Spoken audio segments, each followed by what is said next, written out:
guys? Been a while. Sorry I didn't make a video last week, but here I am.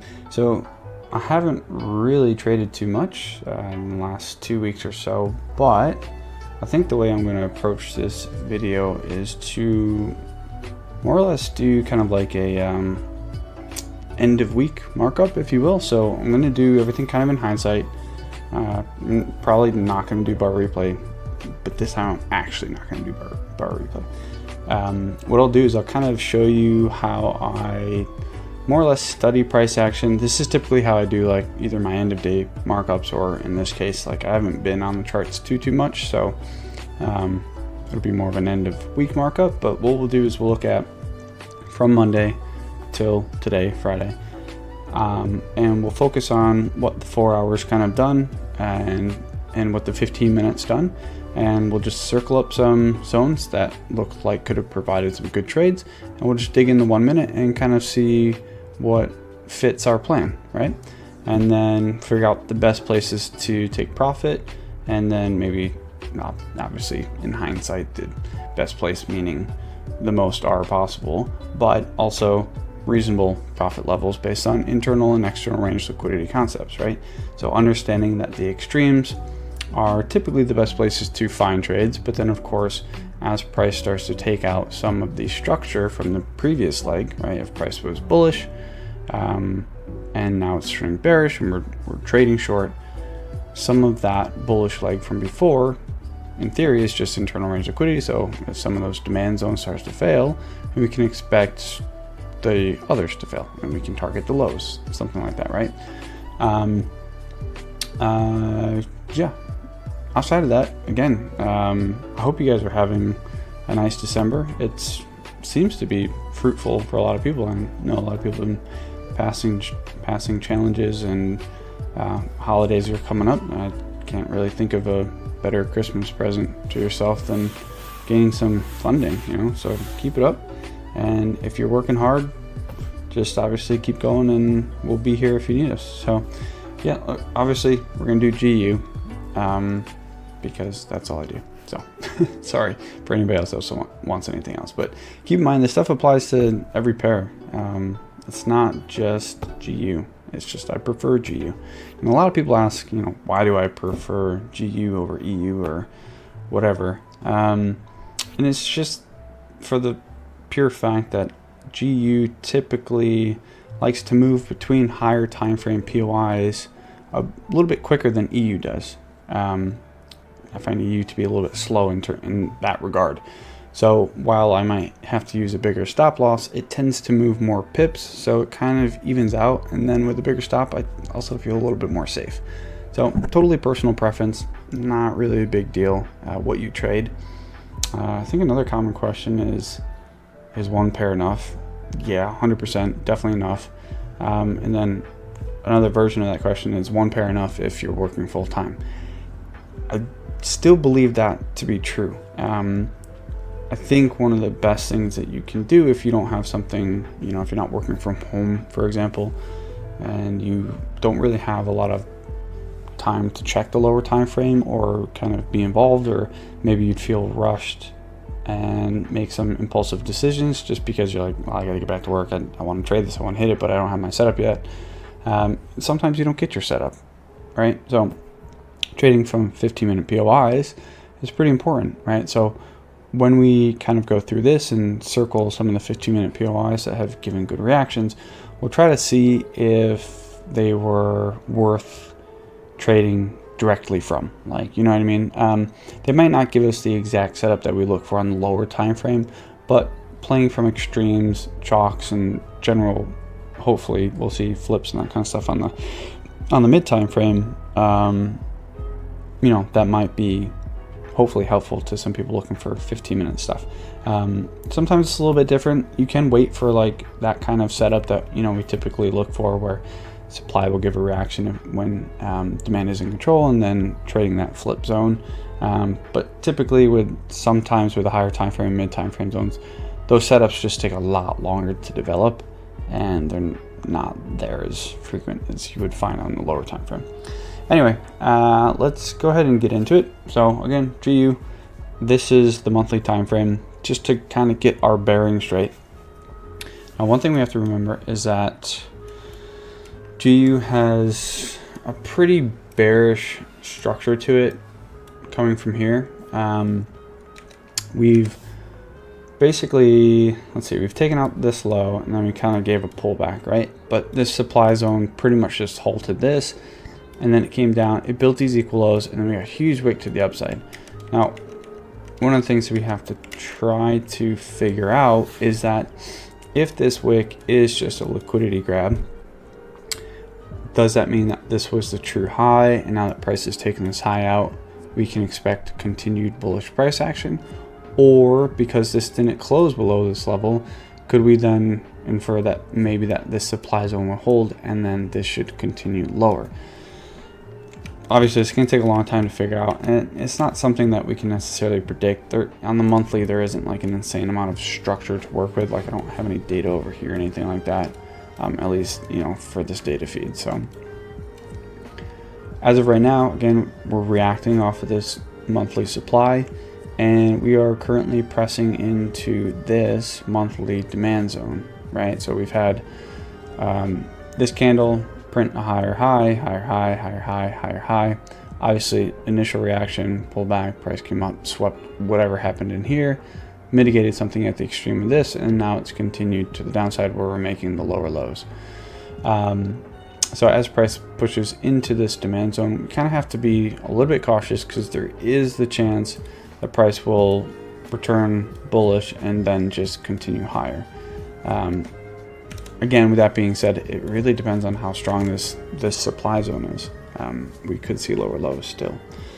So that being said, that's the general picture of the monthly, right? It's always good to get a good idea of these, because if something does set up for a long here, it'd probably be pretty good idea to get in here, because we're talking a couple months of bullish pressure, even if it is just at this high, right? So you know, just keep an eye on these things. And then let's go to the weekly.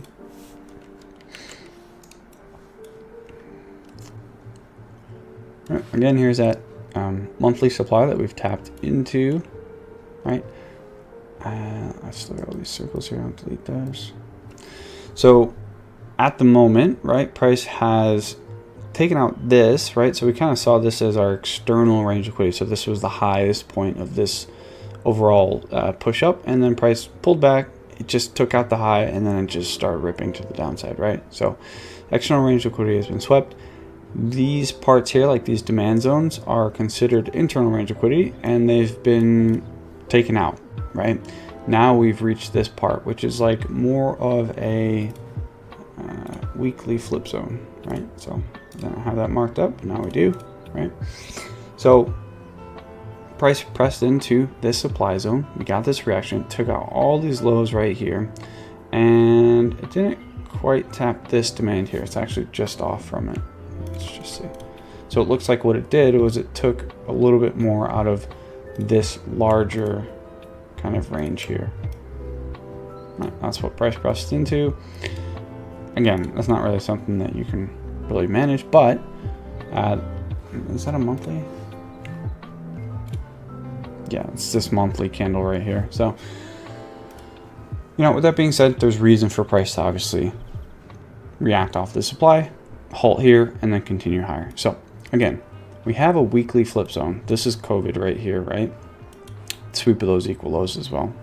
So sweep, V-shaped recovery almost, right? Reaction to supply, flip zone. This could be seen as a weekly flip zone, right? There is a lot of reason for price to continue trading higher. So again, in terms of like market forecast, this is something I want to be aware of ahead of time. So what I'll do is I'll mark this up, say daily supply is currently in control. Price within weekly bullish flip, right? And we'll just keep an eye on it. Let's see if we can clean that up a little bit. Before I continue, I need to make sure my mic is not muted, because I've done that before, and the last thing I need to do is have a video that is muted. All right, cool. So, right, weekly flip zone could be pretty big. Now, one thing we'll do is we'll kind of inspect the flip itself. Obviously, We had a bit of structure in here. Looks like this candle here is actually higher than these, and then this one drops lower than this one. So this itself is a sweep, so there's some structure in here. So this price coming down here is a sweep of this liquidity right here, right?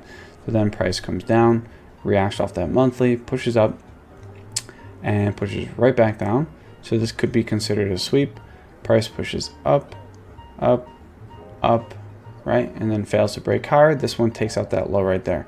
So at the moment, what I could do is I could probably refine this down to this. This clearly mitigates this guy right here, right? So now we have a bit of a demand chain. So demand chain, weekly bullish flip zone. This could be seen as a catalyst for a pullback, right? There's a lot of reason to look for maybe some strong longs in this. But anyways, so yeah, that's higher time frame stuff. So the question is the rest of this internal range liquidity, or is it just going to be this for now? We'll see. We'll see. All right, so I think I will drop into the daily now.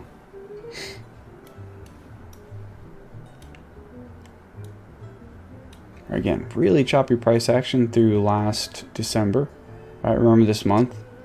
I used to do a lot of coaching calls on this one. That was when price was like pretty much in this kind of range.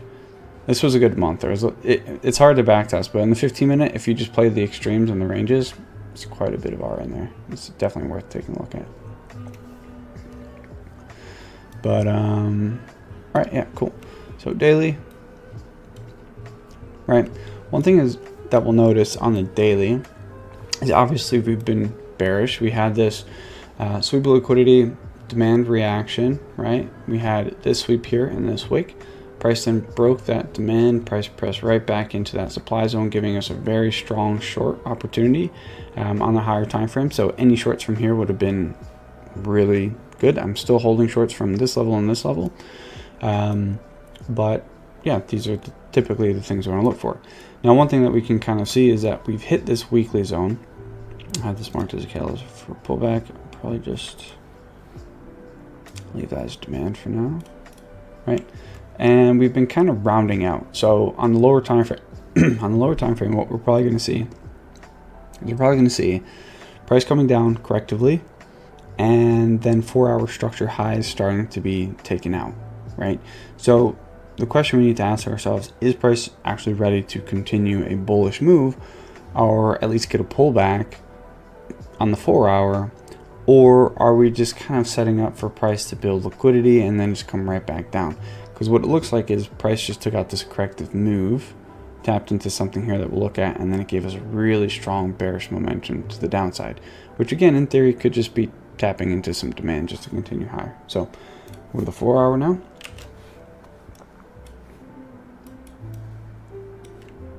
Right, so we have that general picture in the back of our head.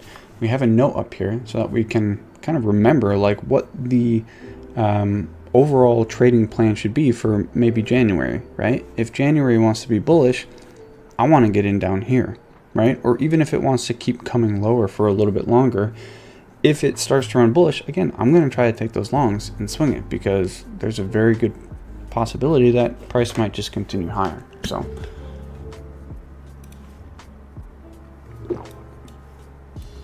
okay, so here I've got our kind of typical models that we're looking at, right? And again, no different than anything else. These are just flips, right? Sometimes a flip can be a series of like a few candles. Sometimes it could be structure, right? It could have actual structure to it. It all kind of depends on what your risk appetite is and what you're kind of used to playing. If I'm not like the quickest trader, I can't necessarily play like a quick flip where that demand fails immediately and then wicks right back in like the very next candle, and then that was the entry. I'm not good at those. It's just not my cup of tea, but some people are. Like Albert, he can do that. But personally for me, I look for like a more of a drawn out kind of flip model where there's structure involved, and that's kind of what I look for. So again, the concepts are the same. It's like, if supply is in control, why does demand give a reaction? typically is to build liquidity, right? If that reaction gets swept and maybe comes into a supply chain and then that demand fails, it gives me reason to trade the short, right? So I know that supply is in control, so I feel comfortable taking shorts. I know that there's sweep liquidity here and a supply chain, so I know that there's intention for price to continue from this level.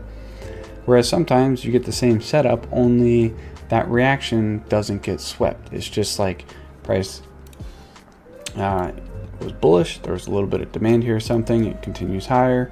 Here you get like this little wick up and then price just continues down, right?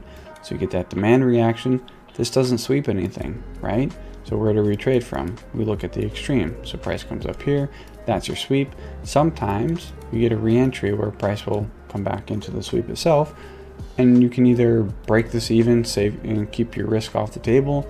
You can take 25% off at 1 to 4, whatever it is, or you can take that break even and get back in if you still feel good, like if the lows are going.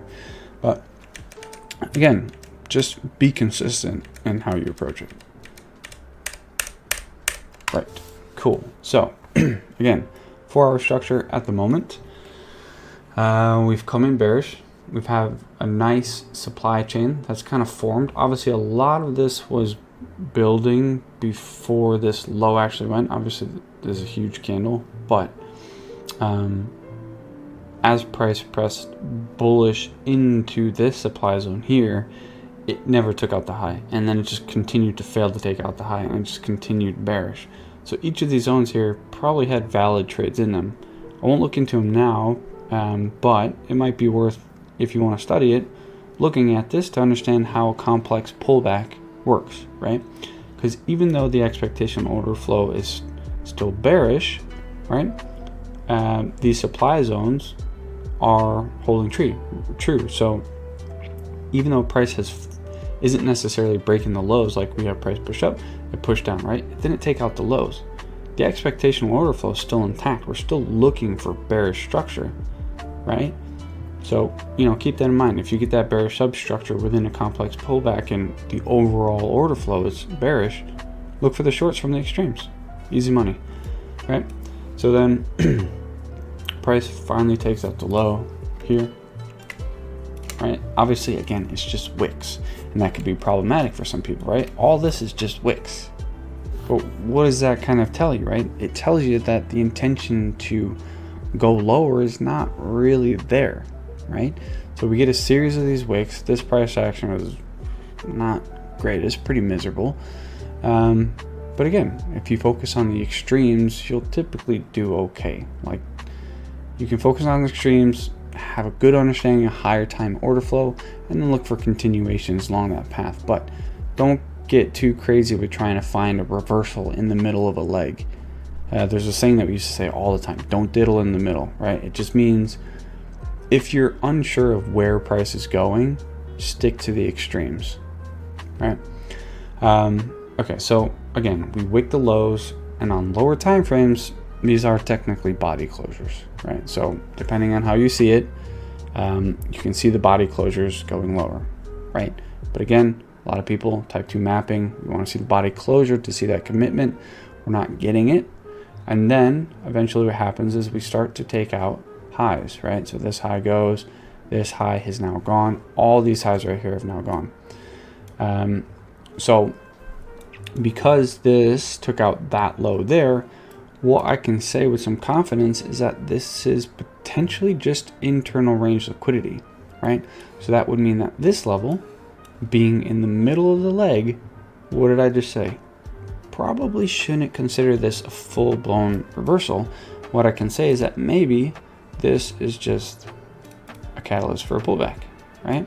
And that this demand zone here could give a strong reaction to the upside, right? So in terms of the 4-hour demand zone and looking for bullish price action, this one's looking pretty good.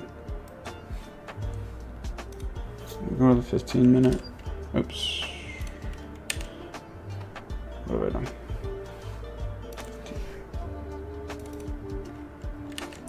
All right, so let's look. Where's Monday? Monday. So again, I'm not doing bar replay. Apologize for those who want it, but I do kind of want to spend time with the family tonight, so I'm just going to try to knock this out. It's already been like an hour, but that's okay. Right. So again, what I've done is, you know, I'll do this part with you guys because I do think it's important to understand like what you're looking for, or just in general, like what's a good kind of area or level that you might want to figure out why you want to study it, right? It's all about the reaction, like why did price do this, and how could I have gotten in, and all that stuff, right? So we'll go back to Monday. Sorry, Monday is down here if you can't see it. I use FXN week and day separator, and I turn off pretty much everything except for show days of the week, just FYI. While I'm at it, FXN Asian range is another thing that I do. It helps me show the Asian range here. Now, typically this, when you turn it on, all this stuff will be checked, and there's crap everywhere. Literally all I have on in here, it says show New York box, which is false. All I have is, if you go to style, fill Asian range, everything else is off because I don't care about anything else. I just want to see the Asian range, right? So turn all that off, style, turn this on, that's it. Okay, so right now, obviously we have to worry about London and New York, right? So here's Monday, that's Asia, right? I like to keep this stuff on because it gives me a good bearing on where I am in the week, especially when I'm back testing. But you know what we'll do is we'll look again at just Monday. So first things first, this is London, right? You can see Asia ends, that's London right there. Obviously it looks like there's something within this that was a potential trade, so I'll circle it, right? And what I want to do is I want to look left. I just say, all right, what did it react off of, right? So here it looks like it's basically a flip zone, right? We have a little bit of supply. I'm just going to mark that bigger zone, right? Reaction came off of something within this wick, right? And if we look at this, right, why is this wick important compared to these ones? Why did price, let's actually mark this, why did price come into this one and take out these ones, right? And again, typically what I like to see is I like to see the initial reaction. Okay, I can't apparently circle that, right?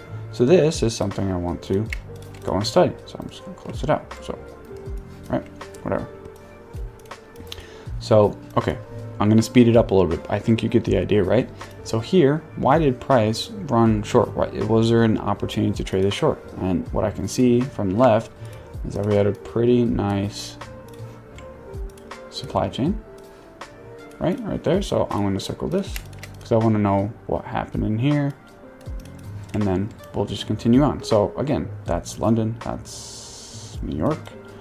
Here, Tuesday, we have price doing something, right? Price looks like it came off of some of this supply and then decided to continue higher. If we look in here, we need to figure out basically why did price come down here and then go up, right? If we can justify it, then we can try to study it. So what I can see is that this supply zone didn't really give a reaction. Actually it must have. All right, let's see. I'll cover that high right there because this high took out that high there, so there's a sweep. There's something happening here, right? And then what we can see is that this tapped into that, right? So clearly this kind of supply zone, or this wick, having taken out that high right there, right? There's something happening. So now I want to go and study that. How could I have gotten into that long, right? Here, again, right? We'll kind of have to determine if we're this. See, this is the tough part, right? We're very much ranging. This is where price is kind of, if you guys like Wyckoff stuff, this is where price is accumulating, and we basically have gotten.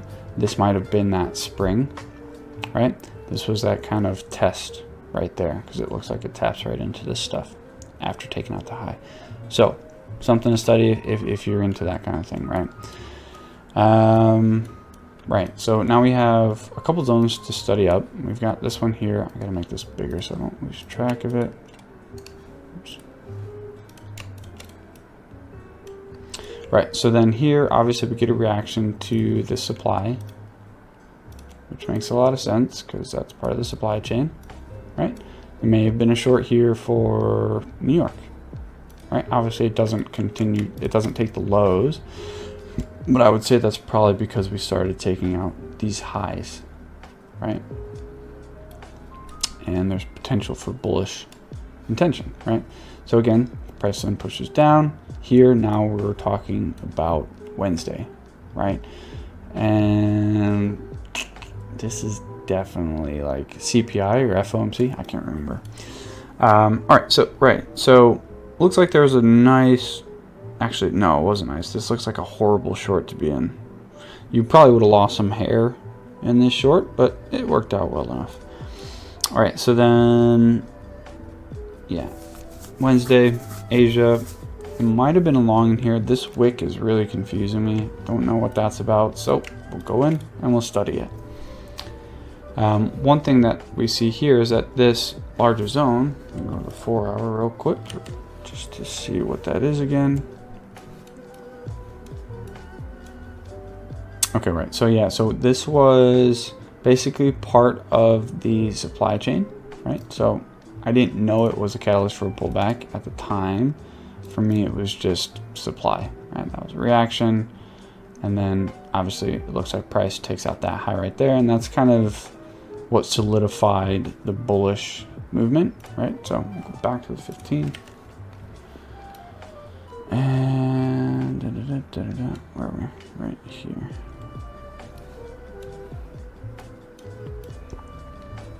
Right, so obviously this much larger demand zone, that's the weekly demand, right? So we need to study that. And what we can look at is we can try to see what did it tap into, right? And it looks like what we got here was a bit of a demand chain.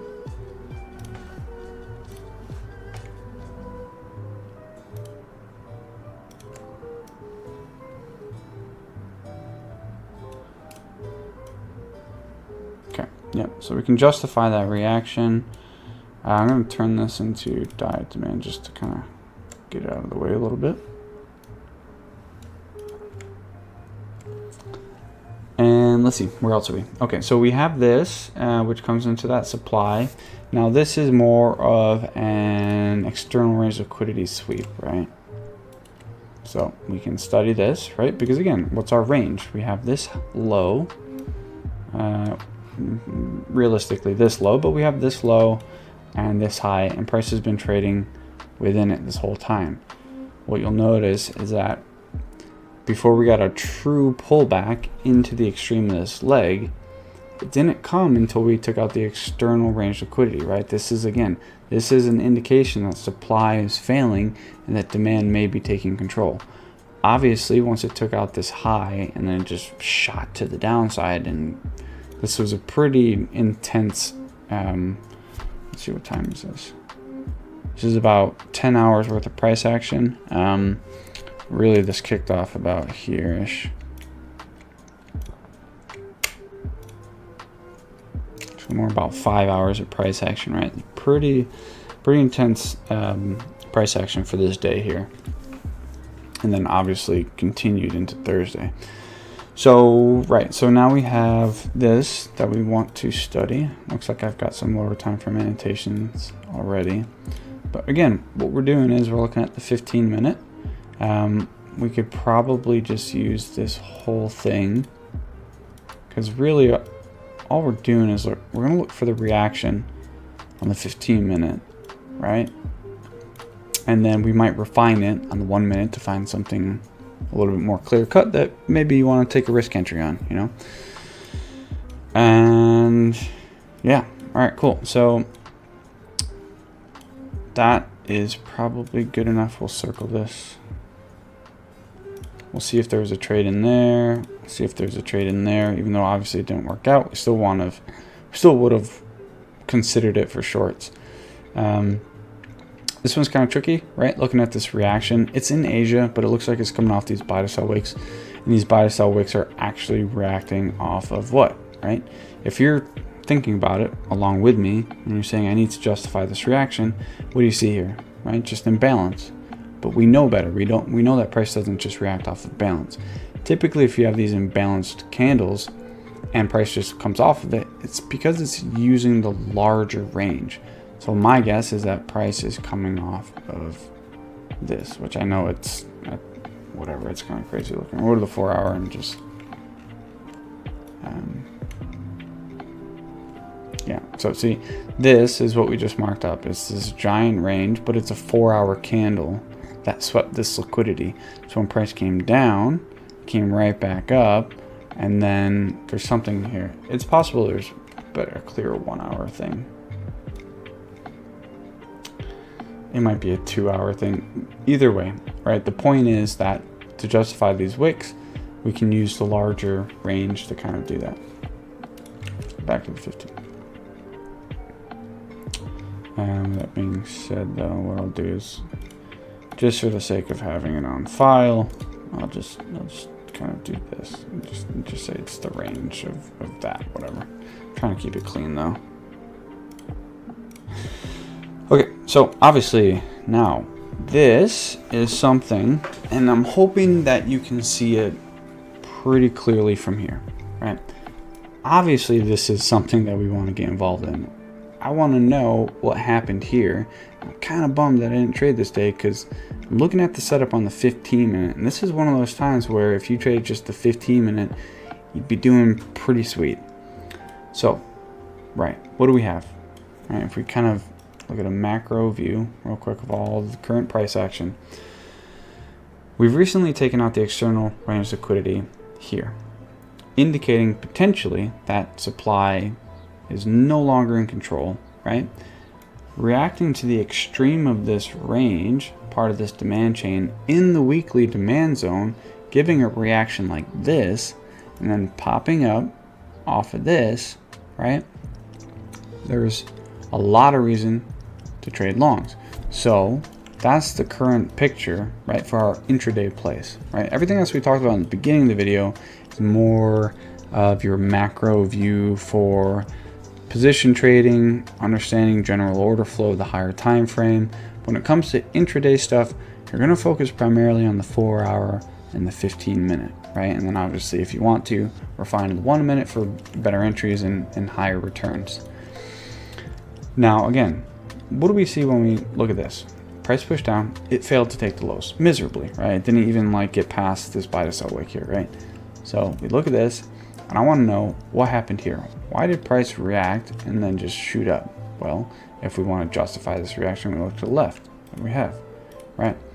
Now we have this sell candle. The only reason I'm picking this one is because this one takes out that high, right? And then continues lower. So it's possible you could see that as a sweep of liquidity, but then what you see is lower prices, right? But this is the last buy to sell, which is also valid, right? Again, it doesn't matter too much. You just want to justify this reaction, right? So price pushes up, reacts to that supply zone, and you can see that this is the first reaction, right? Price then pushes down, it pushes up. We need to look at the lower time frame to see the order of what happened here, but this wick here took out all this liquidity, right? So what we can do is basically we would say what? That this is our 15-minute flip zone, right?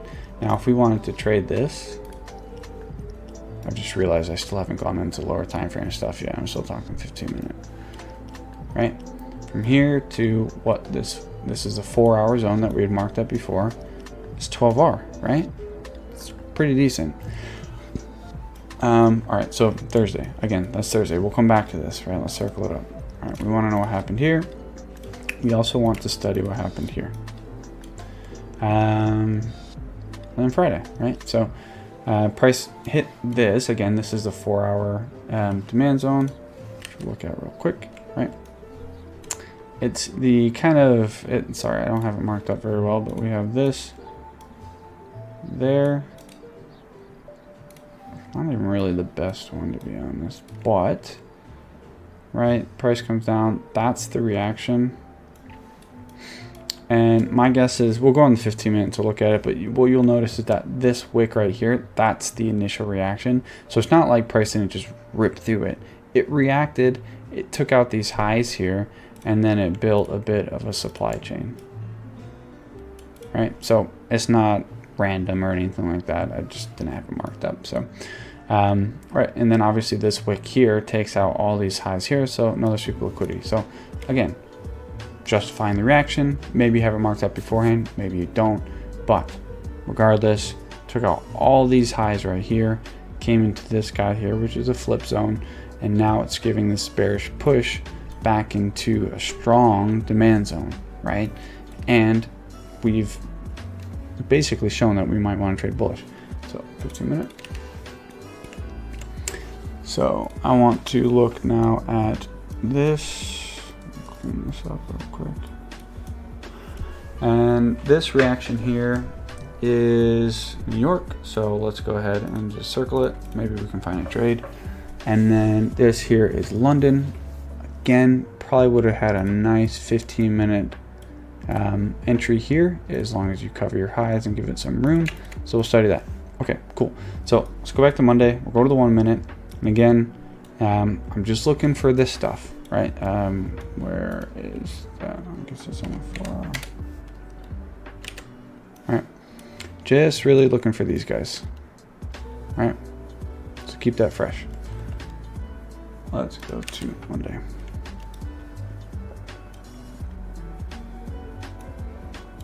Right, and again, this is how I typically, I usually do it a lot faster, but when I'm looking for, how do I study price, right? Where are the best areas to get in trades? The first thing I want to figure out is, what are the best POIs to trade from, right? And study the general structure and order flow and figure out how I can, in a live market, pick these POIs out and then look for entries, right? So that's what I'm trying to do, and that's what I typically would recommend that you do as well. And again, you don't have to do bar replay. You don't have to be a bar replay master. Just study, study, study. I said this last time, but when you're taking a test, right, you have all the time before the test to look at your notes, to study, to understand things, write things down, and just study. And then when it comes to the test, you don't have that in front of you, right? So doing it this way, where price is in hindsight and you can study, right, and try to find a consistent way to approach the market, that's what you're doing. And then the live market is the test, right? So you apply yourself there and see if you can more or less pick out these things while it's happening. So let's look at London. What's about, I should have 1 minute data, so I'll just go 1 minute data. Bear with me for a sec while I scroll. I almost bar replayed there. Almost did it. Monday. Okay, so first things first, right? We know that, I'll just clear this out for now, right? Obviously, this is a pretty strong reaction on the upside. One of the things we need to do, though, is we need to figure out why it did that. Now, for whatever reason, I didn't mark up that. So, right, we talked about this, but we didn't clean it. We didn't mark it up, right? We have that flip zone. So now we can go back to the 1 minute.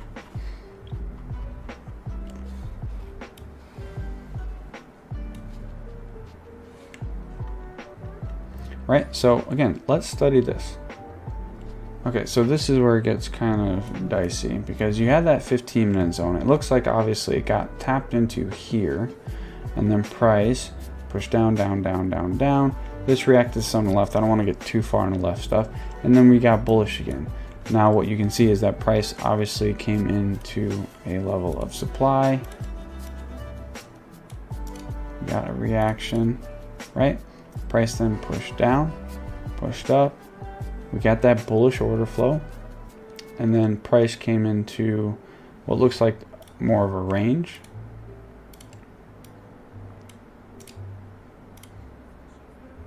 Actually, did it come into this? Yes, it did. Right. Put this demand. All right, cool. So yeah, so that barely taps into that. Maybe not even. I would just say it's just this range, right? And then, right, so generally speaking, this is that wick on the 15-minute, and then price started to push up. And what I want to, kind of curious to see is like if price came into this range here. Yeah, all right, so here's the low. Let's see what that tapped into, right? What it tapped into? It tapped into this, right? This part of the demand chain. So we can go ahead and refine that down to that guy right there, right? And again, we're just studying. We're not necessarily saying we would take a trade off of that, but the 15-minute wick, it makes sense. There's a lot of reason for that to happen, right? All we want to know and all we want to do is trade that reaction. We don't have to trade off of this, right? But you can see how accurate this stuff is, right? You can see it taps it literally by the decimal. It's like right on it. So clearly, right, we take out these equal lows. Equal lows, we take out the low, we take out the high, right? So we chalk to the upside, we break structure to the upside, and then what does price come into? Right? So this is a seemingly pretty obvious trade, right? Now the thing is, you have to ask yourself, how does it fit the plan? Does it fit your plan? Are you just trading the reaction? Are you trading just the extreme, right? So what I want to do is I want to see, was there a reaction to supply, which I can say here. My computer's slowing down for some reason. It's driving me nuts, right? Reaction to supply, right? That price finally dropped. Obviously, price comes down. It takes that low, mitigates something left that we can justify and say that looks pretty good, right? Then that supply fails. Price does not come back down into it until here, right? Where do we break even? Typically, people might say, that's a bit far for me. But you can see, right? How does it work? Works pretty well. So this is a trade that I would very much take. And I think, and I'm pretty sure a lot of people took it. You get away with a nice 2.5 pip stop loss. I hope this video isn't laggy or slow after rendering, but right. And we can just go ahead and aim for what? The 15-minute extreme, right? We can either aim for the supply zone itself. That's probably your best bet. If you aim for the highs right away, you want to see the highs fail first before you start aiming for supply failures and that kind of stuff. So aiming for the 15-minute like base level of the supply is probably solid, right? And then there, 16R. Okay, cool. There's your London trade. Now, I know people are probably interested in looking at scalings and that kind of stuff, but maybe use that as homework for now. Look at this area, see if you missed this entry, how you could have got on based on the entry model itself, and just study it. Like if we look in here, no, I'm not gonna do it. I get sucked into this stuff. Let's move on. I'm sure there's a scaling, there usually is. Like you could do it right here, right? Supply, reaction, sweep, break of that supply, price comes into something in these wicks. There you go. Okay, so here again, this is the extreme of that 15-minute zone, right? So for some reason I've got like 2 levels marked out. Oh, it's because they're overlapping. Yeah. Anyway, that's the 15-minute zone. And this does not quite tap into it, right? Actually, it does. So this taps into it, right? So again, what you want to figure out is, would you have traded from this extreme? Yeah, I mean, let's be real, probably, right? But we need to see if there's a setup for us. Oh man, I really hope this recording isn't laggy. Okay, so what we'll be looking for is basically the tap in. We're looking for that reaction to demand, and then we're looking for the sweep. So if we're looking at this, what we'll notice is that this That's aggressive. This high doesn't really take out that high. So we basically have equal highs here. So I wouldn't necessarily use this demand. You can kind of see what happens here though. Right there, reaction. It doesn't sweep anything. What happens to it? It gets swept. And then what's it trade into? It trades into something within these wicks, something in the lower time frame. Typically this extreme candle, but not quite. So something's happening on lower time frame. Regardless, it's not necessarily an entry I would have taken, but we can kind of justify this reaction to the downside. More than likely what would have been okay is because this one takes out that high there. This is a reaction to that. It's pretty messy. Also, what time is this? Oh yeah, no, it's near. That fails to take out that high, so we have this. This just gets wicked out.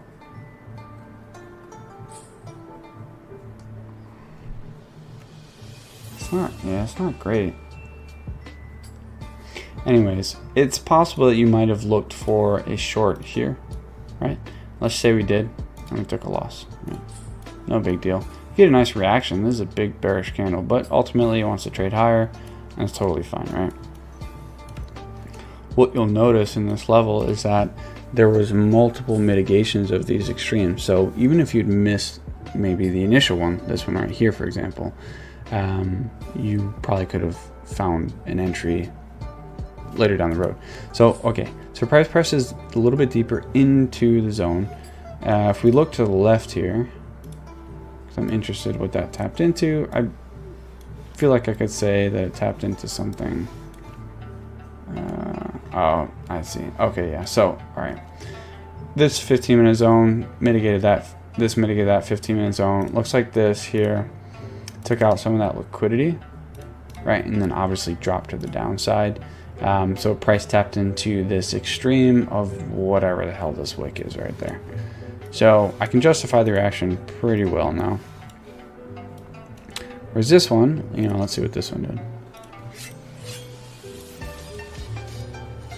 See how that doesn't really mitigate anything, right?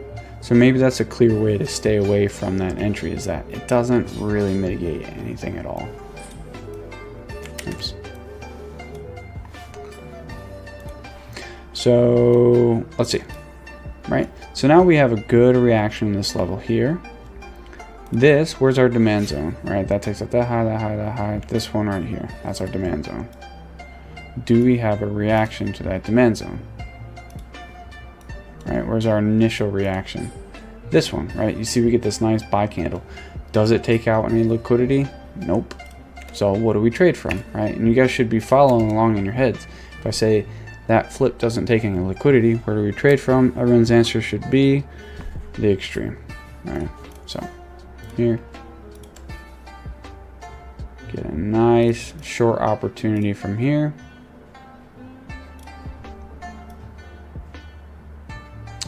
Uh, 2.5 pips, you might be in a little bit of trouble, but 3 pips, you're definitely good. One second, something's killing my computer here.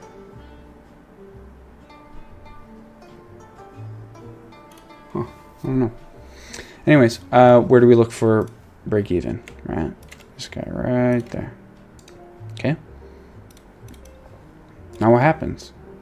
Price comes up, and we took out that low, and what happens? It comes up and it breaks us even, right? That's just how it is sometimes, right? Okay, now the question you want to ask yourself is, if I traded a 1 to 4, 25% off, I'd still be in this trade, right? So we can pretend that was the case for you, because obviously not every breaks even this way. Obviously there's different ways to do these things. So for those of you that do 1 to 4, you would still be in it and you'd be solid. The other option is to look at this structure in here, right? We come bullish into this level and then we start to make bearish complex pullback, right? There's structure within this that's being bearish at the moment. It's bearish, sorry. So what I want to do is I want to look at this. I want to see if there's any reason to continue trading short, right? Let's say you missed this trade, right? Obviously, we know that we broke even on that. Fine. If we're looking at this, we want to say, all right, what level of demand gets a reaction? This one. Right? You see the wick, buy candle, no sweep of liquidity. You see that demand fail. What happens? That high gets taken out. What does it trade into? Right? Trades into this. So here again, right? Maybe you got into this, maybe you're doing 1 to 4s, right? And you get to stay in this trade, right? Same thing here.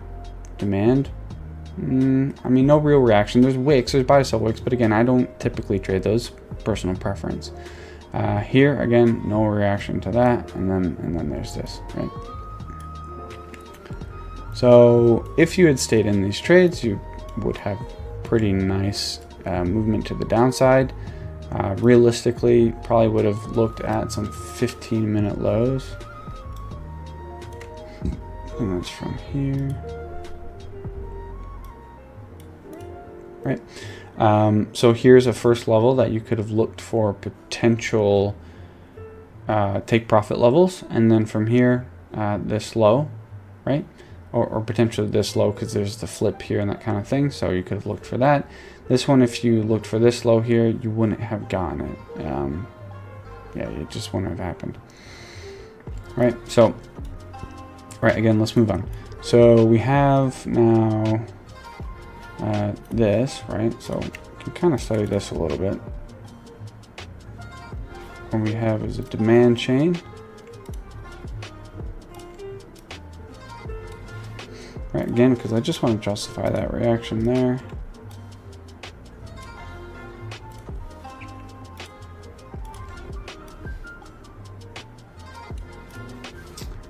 Right, go back.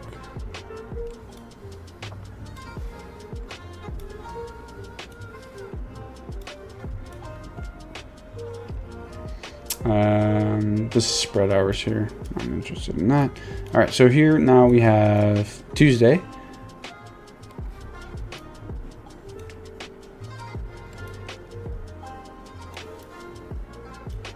Oh, that was only Monday. I gotta speed up. All right, Tuesday. So what's happening here, right? How do we justify this reaction? Now, one thing that we can see is that this was a 15-minute zone. We looked at this on the 15-minute to kind of see what was going on. Why did price come down and more or less react to this level? Now, what we noticed is that on the 15-minute zone, this was basically our initial reaction. Now, the tough part about this is that it reacts and there's no sweep, right? So we would have anticipated potentially a sweep of these candles here, and then price would have traded higher. However, what it ended up doing was just trading off of the demand zone itself, right? And then trading higher. So we'll look to see if we could have gotten in somehow. Right, price, it's pretty choppy here, but regardless. Right, so where's our first level of supply? Here we have that wick takes out that high. I'll kind of use that candle as well, the buy candle before the sell, right? Here's our initial reaction, right? Price breaks that high and then just taps into the demand itself.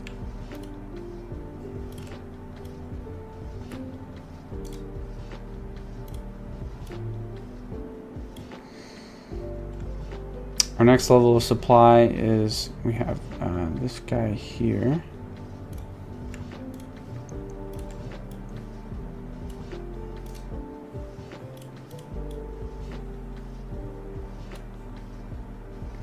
Right, and then price reacts to that.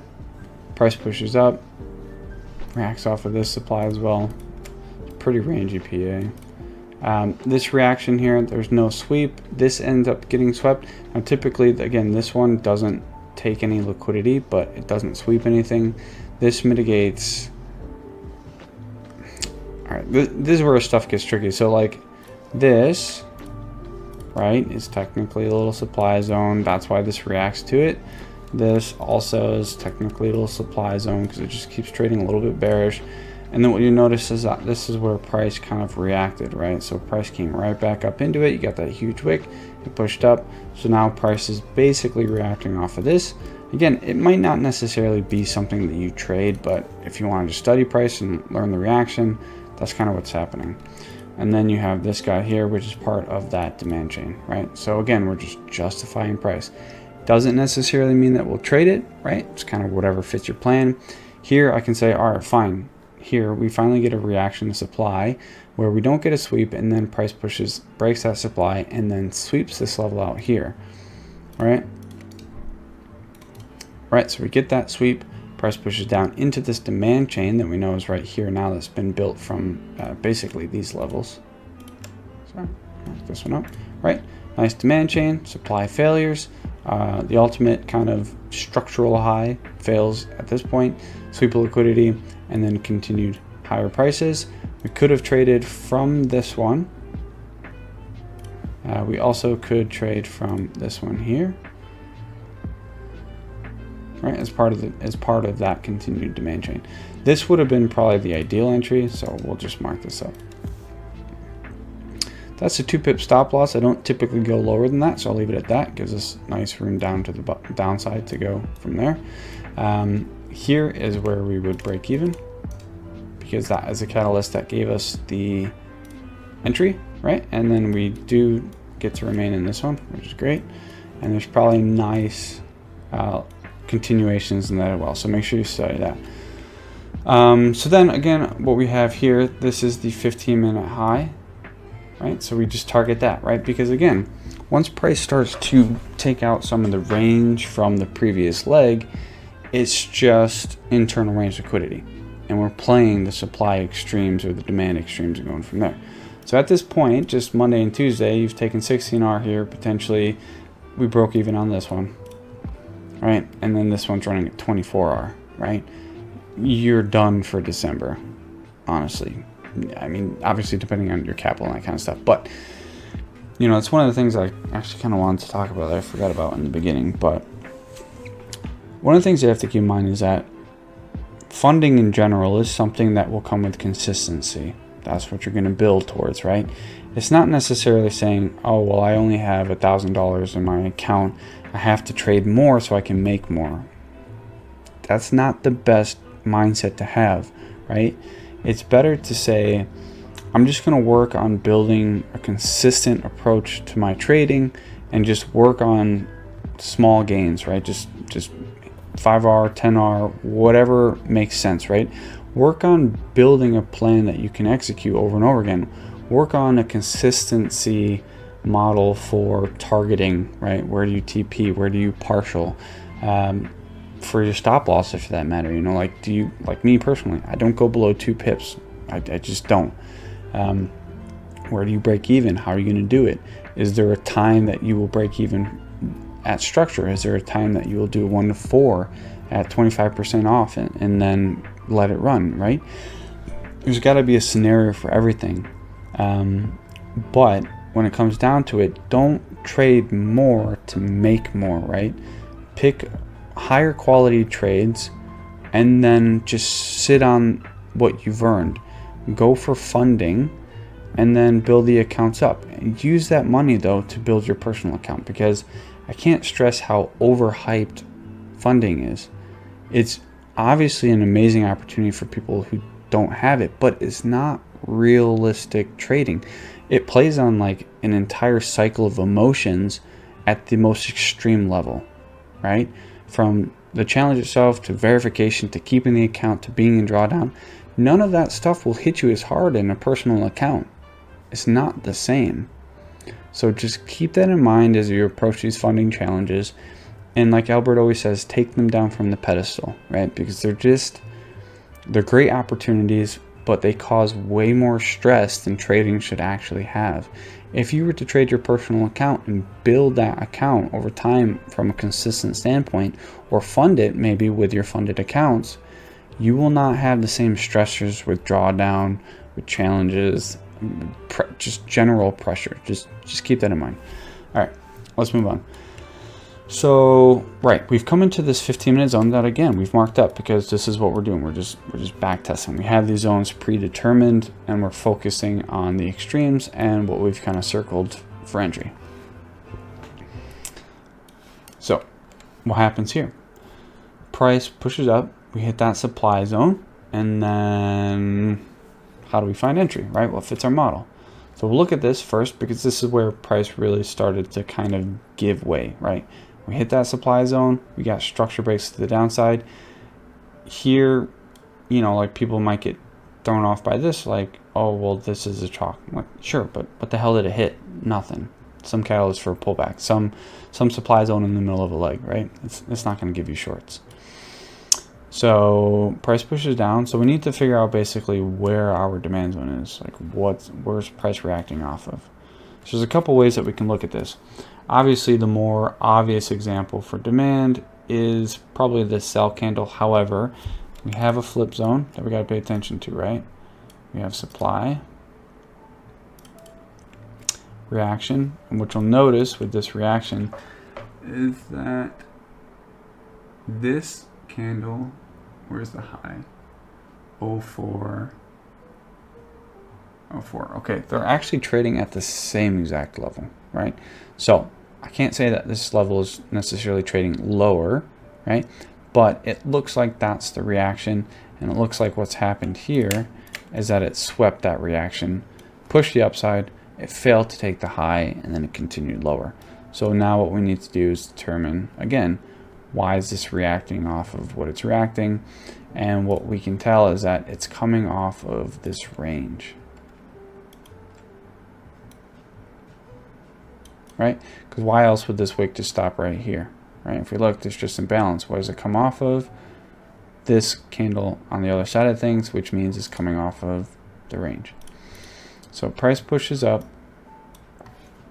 All right, get into it a little bit.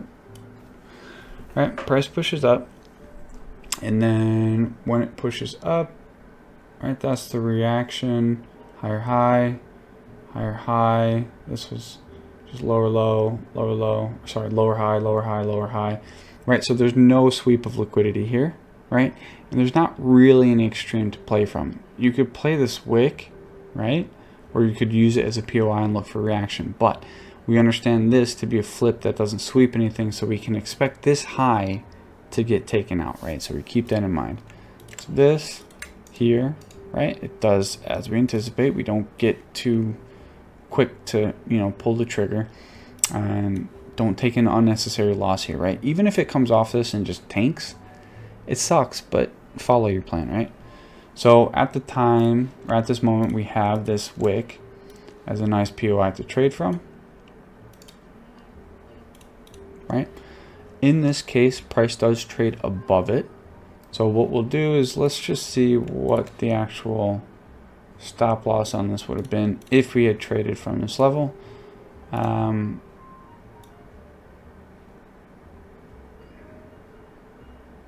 Right, so 3 pips would have covered the high, but obviously it would have got taken out. So that being said, we take a loss here. No big deal, right? So at the moment, we have 2 wins, break even, and this loss. We're doing pretty well. It's not a big deal. So what happens after we take out this high, right? What do we know about external range liquidity in general? Is that often price will come and take the high. And I know that Phantom and Albert like to preach, don't always trust that first high, that first drive in, right?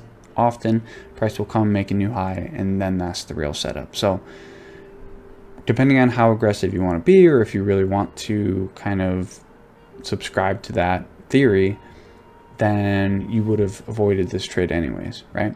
But let me move this over so we can see. All right, so we took a loss here. I'm going to clean it up so it's gone. All right, so now what we have is we have a sweep of that liquidity. So I will now clear this out. And now what I'm going to look for is kind of the same thing. I want to look for that reaction. You know, where do we get nice kind of demand reaction and then failure and then go from there. Well, excuse me.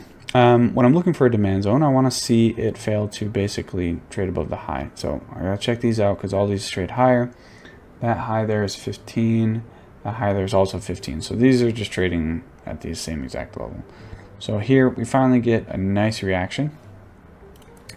It looks like it's coming off this sell candle, because if we look, the buy candle, it doesn't quite reach it. See, doesn't quite reach it. So we justify the reaction, we use the sell candle if it wants to work. And then what happens? This price here is our reaction. Price pushes up. Is there a sweep? No.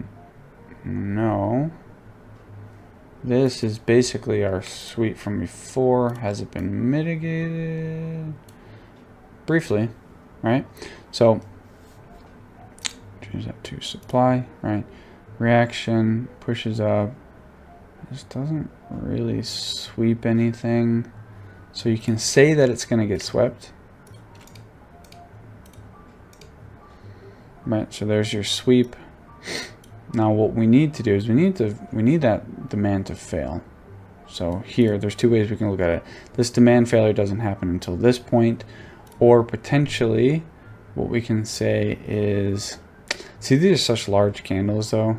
Like, you'd have to go to lower time frame to understand what's happening with like these reactions right here. Like, why did price react to this? And the only thing that I can think of is that there's demand on lower time frame there. So reaction, price pushes up, that gets swept. Here's the demand failure. Where to retrade from? This guy right there. Right, fits the plan. Short tool. Hopefully stop loss isn't too big. Right, that's too close. We get 3.2 pips. And where's our break even? Right, our break even is right here. Guys, I'm really sorry if this video is choppy. I can feel my computer slowing down, so I'm a little afraid that the recording itself might be choppy. So if it is, I'm sorry. All right, cool. So now what happens, right? We're in this trade. Oh, sorry, let's break even. What we'll do is we will go to the 15. That's this one. What's this one? Oh. All right. This is a long video. All right. So yeah. So price comes in, and where's our first demand zone? Right here. Right. So this is our first point of demand that could potentially give us those higher prices. Obviously, it gets taken out, and the price kind of trickles lower into these zones here. Whether or not we actually would have TP'd at these levels, I probably would have looked at something like this, to be honest, to TP at. So, you know, depending on how you manage that trade, you would have either taken some partials or you would have broken even on it. I do tend to just hold it and let price travel to where I intend it to. So in this case, I don't think I would have gotten what I wanted out of it. And yeah, so I probably would have broken even on this trade, to be honest. All right, so let's move on. So now we have Wednesday, and we have London, and we have an insane wick to the upside. Honestly, if I saw something like this, you know, it's news. But a lot of times I might just try to avoid it and just say, whatever, I'm not interested. Just because it's not exactly easy to kind of read that price action. Now, obviously, what you could do is go to lower time frame and look for these reactions. Look for price to run bullish and then trade it. So what we can try to do real quick is we can try to justify these reactions. And it looks like price.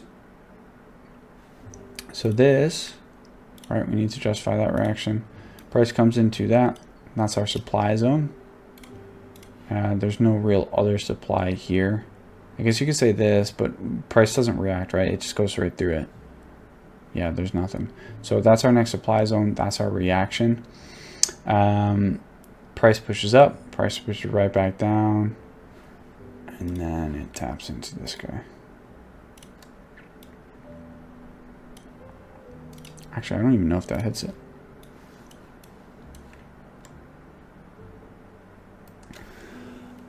Yeah, it does actually hit it, but it's very, very, very tight. I don't even know if you would have gone tagged on spreads. So then we have, right, price reacting to supply. That supply eventually breaks. Price taps down into this level right here. There's no real sweep of liquidity, right? Looks like price just plays off of this. And, you know, while I'm discussing this, it doesn't always have to be black and white in terms of, you know, like, oh, it didn't sweep, it has to sweep or else it's not going to work, right? That's the majority of the time. Obviously, it's not always going to happen that way, but again, it's about consistency. Which, like, rule set do you follow? And if you follow that rule set, stick to it, right? I mean, in theory, you could say this is a sweep because price pushes down, it pushes up, it pushes down, right? But it fails to close below this, fails to close below that. So this wick right here technically sweeps liquidity within this, and that becomes part of the demand chain. So in theory, what you'd be trading from, highest probability trade would be this. Man, this lag is killing me, right? So, because here, right, supply, and again, we follow that rule set, we get a reaction, there's no sweep, so where do you trade from? You trade from the extreme. So, right?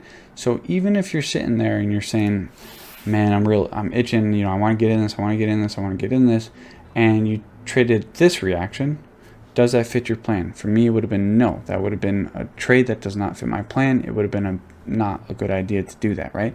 However, if I am patient and I continue to monitor order flow and structure and just general price action, I get my setup immediately after. Supply, reaction, no sweep, break of supply, sweeps. Where do we trade from? The extreme, demand chain, right? Easy money. That's got our name written all over it, right? And these are things you got to keep in mind when you're sitting on the charts. It's so easy to be impatient, so easy, right? But this is why we do this stuff, right? We gain an understanding of how often our setup might work played out, you know. Obviously, it's not going to be I mean, it is every day so far, but you're not going to catch it every day, right? Because if we miss this, was there an opportunity? I don't know, not after. Right, and then what do we trade to? Oh, I'm sorry, where's our break even? Right, and you'll see, right, typically with our model, the break even point, when price gets to it, nothing really happens. Obviously, we took a break even on another one, but that's because it had to more or less, again, distribute. It was looking for more orders. It needed more before it dropped, and then it still didn't even really drop that far. Or maybe I'm thinking the other trade. I don't know. Anyway, okay, let's zoom. Let's speed up. This is another 15-minute supply zone. Demand, right? Price fails to break above these candles here. A little bit of a demand zone. Price pops up. Price taps into this. That's the initial reaction. You can see that this candle here pushes down, pushes up, pushes down, pushes right back up, takes out these highs. That's the sweep of liquidity. That demand then fails. So here, there's a nice opportunity to trade this. I'm sorry if I'm starting to go fast, but this is going to be a long video. All right, 4.5 pip stop. That's not going to really fit some people's appetite. Is what it is, right? You break even at this low. Here, what is price doing? I have these marked up from before, apparently. This is simply, I think, following the supply chain at this point. Right, so this, oh, I'm sorry, this would have broken its even. That breaks its even. Right, here, another opportunity to get right back in. A little bit better stop loss too, so I'll take that.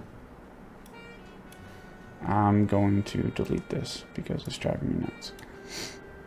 Circle. Right, and then we break even here, and then price then pushes down, and we are pretty much good to go. And it's funny, this stuff,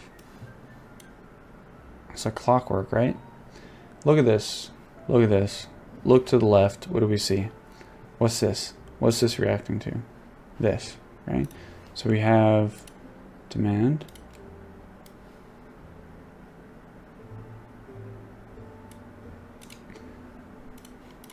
Does it sweep anything? No. Right. That's our sweep. Here's our chalk, right? This takes the high, that takes the low. Price then pushes up. What does this mitigate? Some larger range, a 15-minute zone maybe. Price pushes down, takes that low. Now we have this.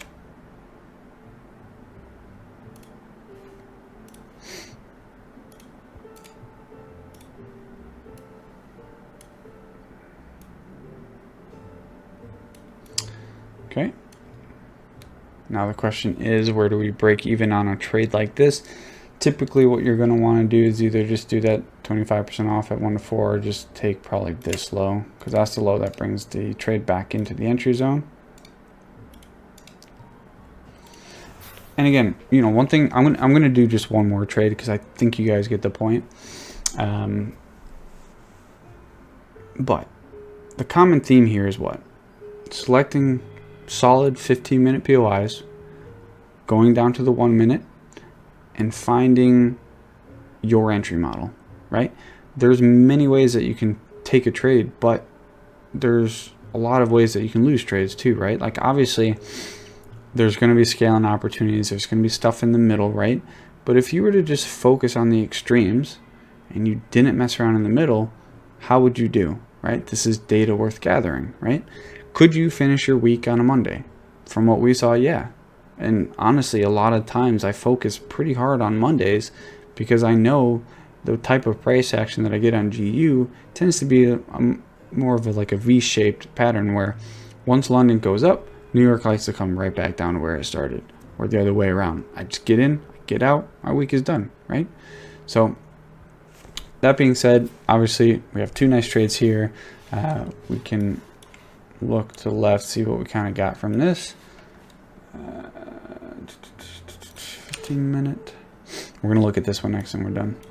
Right? So here, right, this one took out the external range liquidity, which means what? That there's a strong possibility that we'll trade into the extreme of these legs.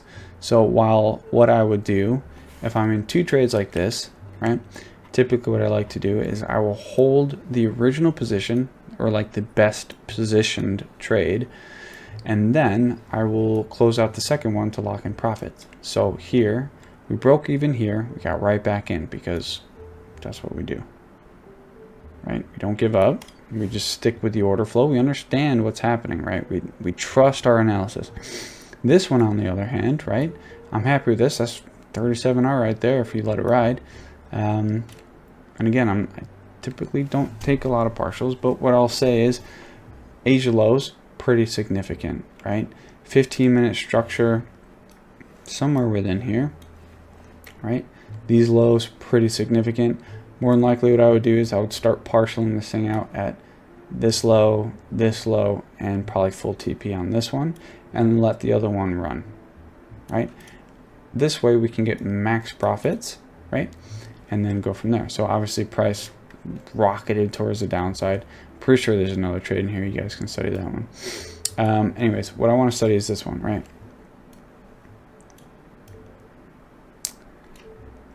Here we have a little D&B situation.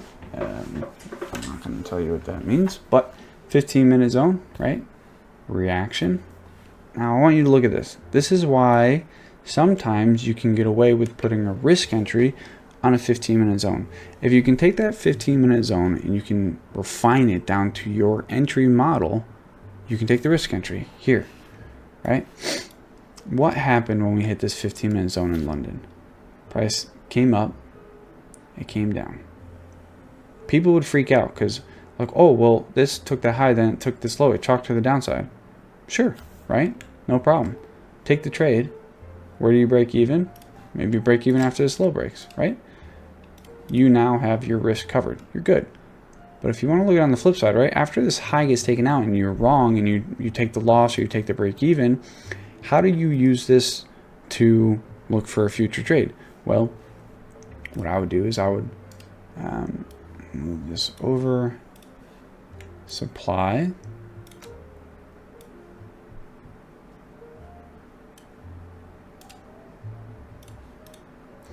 reaction, sweep.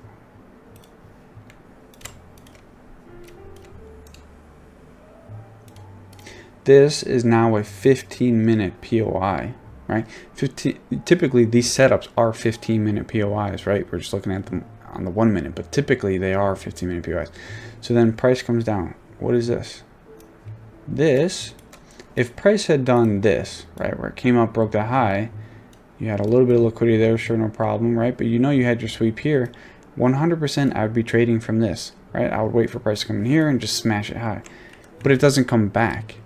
What happens to this level? If you got a 15-minute POI here, is that level still valid, right? It's literally the whole setup. This is it right here. So for me, this is worth throwing a trade on. So what we do is you put your risk entry on here. And you say, fuck it. It's worth the risk. And then, yeah, that's pretty much it. Bob's your uncle. That's all she wrote. This clearly reacts to this range here. Takes out that liquidity there, but price doesn't come back into it. So there's no getting in that trade if you don't take the risk entry, honestly. But that's like, this is textbook. Like, it literally couldn't be more textbook. If we look at the 15-minute, right, go back to this. Supply, reaction, break, flip zone. This was our first indication that supply was failing. This respect of this demand tells us that demand's probably in control. The fact that this takes this high out impulsively and this supply this supply gets that reaction, you get the sweep, you get the push up. This honestly couldn't be more textbook. Like, this is like, if you had to look in the dictionary for textbook, this is it. Not only on the 15-minute, but on the 1 minute, right? These are the kind of opportunities that if it sets up, you 100% want to, like, you want to put the trade on, right? Sometimes these levels are a little sketchy and it doesn't look good, but I can't think of a better time that I've seen that entry model, right? From top down. And then, yeah, and then here, price taps right into this 4-hour zone, 54-hour. So we even skipped Thursday for the most part, but this week we took some losses, we took some break evens, but we played from the extremes, right? We aimed for reasonable targets, because it's not like we did anything crazy. We're not aiming for the moon here. But when you're playing from extremes of 15-minute zones, even if it's just a range like this, these are the opportunities that are there. You only need one of them, right? You don't need to trade 100 times in a month. You can trade once. Build the capital, build the confidence, build the consistency, and you're set, guys. You're absolutely set. I'm going to call it there. How long was this video? I'm going to be so upset if it was, if it doesn't work. This video is going on, oh, it's only been 1 hour and 20 minutes. That's not too bad at all. That is not too bad. All right. I still don't want to talk anymore, so I'm going to leave. Have a good weekend, guys. Merry Christmas to those who celebrate it. Happy holidays to anybody else who's celebrating anything else. Look, the guys on the team and girls, we love this community very much. We put a lot of effort into it, and it's pretty awesome when you guys put effort into your own trading and you come out on top. Nothing makes us prouder. Keep doing what you're doing. If you're not there yet, you'll get there. Just keep working hard, and yeah, we'll catch you on Monday or sometime in the weekend. Later. Have a good week. Bye. Bye.